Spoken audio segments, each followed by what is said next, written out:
What's up mga kaagre? So, kamusta kayong lahat? At panibagong araw, no? Panibagong experience na naman na maisi-share sa inyo mga kaagre, no? So, ito nga at makikita niyo mga kaagre ay may dala-dala akong bag. So, punta muna tayo sa ating subscriber, no? Na nangangailangan ng tulong natin. So, yun nga, sabi niya sa akin ay yung kanyang mga biik ay hindi pa naka-straight, no? Hindi pa nakapon. So, mahigit isang buwan na daw yung kanyang mga biik na hindi pa nakapon, no? So, sabi ko ay matagal na, hindi mo pa pala napa-castrate. At kasi yung dahilan ay nung nakaraan ay may bagyo nga, no, mga kaagre. So hindi niya napaka-straight kasi nga ulan ng ulan. So ako hindi naman ako nagka-castrate kasi yung panahon ay malamig, no, malamig nga mga kaagre, no. So pinagpaliban muna niya na ipakapon yung kanyang biik. So ito nga, may dala na akong mga gamit dito. So Shirens na 1 ml, dalawang piraso mga kaagre. At ito, dinala ko na rin yung antibiotic kasi matanda na yung biik niya at kailangan na nating lagyan ng applyan ng antibiotic para iwas infeksyon, no, sa kanyang sugat sa pagkapon. At may dala rin akong Combinex mga kadre, so pang spray sa sugat mamaya pagkatapos ng kapon, no. At syempre alcohol. So bago tayo mamaya mag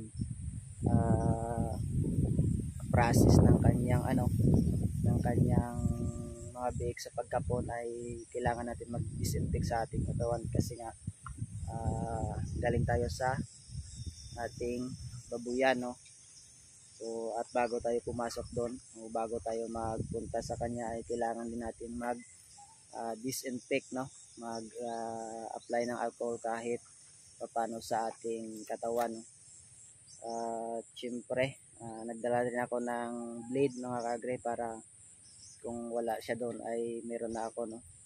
So ayun nga, update ko lang kayo mga kaagre sa mamaya sa pagdating ko doon, no. So tuloy-tuloy lang tayo mga kaagre at ibabahagi natin yung ating kaalaman, no. So magsi-service muna tayo ngayon. Libreng serbisyo na naman sa ating mga subscriber na kailangan ng tulong natin, no. So mahigit isang buwan na at malalaki na yung itlog ng mga kaagre kasi nga mahigit isang buwan na, no. So madali lang kakapunin pag malaki na yung itlog. So ayun, update ko lang kayo mga kaagre mamaya sa aking pagdating doon at sa pag process ng aking gagawin mamaya. So let's go. At dito na nga ako mga kaagre, no. So yan yung kanyang kulungan, no. So bago tayo pumunta doon ay mag-apply muna ako ng alcohol dito. So siyempre may alcohol akong dala para kahit paano ay ma-disinfect natin yung ating katawan, no, para iwas din tayo sa sakit na iisip, no. So wala namang iisip dun sa aking babuyan kaso mas mainam na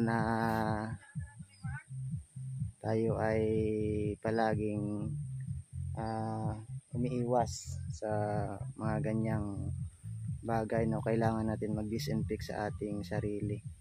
So kahit alcohol lang ay malaking bagay na yan mga kaagre.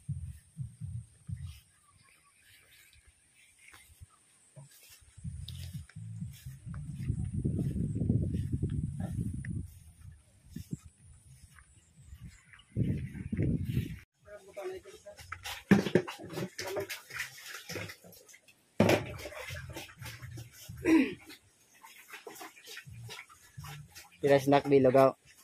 Unsi mata Japon da. Pwedeng kuha doon. Oy ah. Pagbata na din na no. Dagko doon oh. Pila do edad na? Isang bulan doon.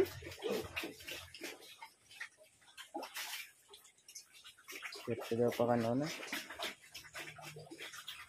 Yung bata na klaong ani. Uy, mano sa kong gutom sa man.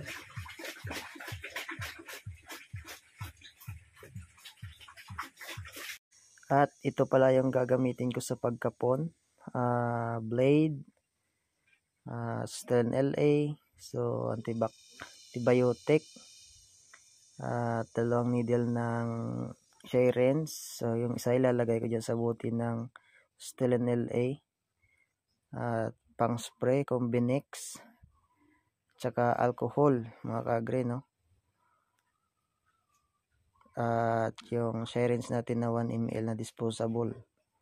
So ito pala yung mga gagamitin ko na gamit mga kaagre sa pagkapon.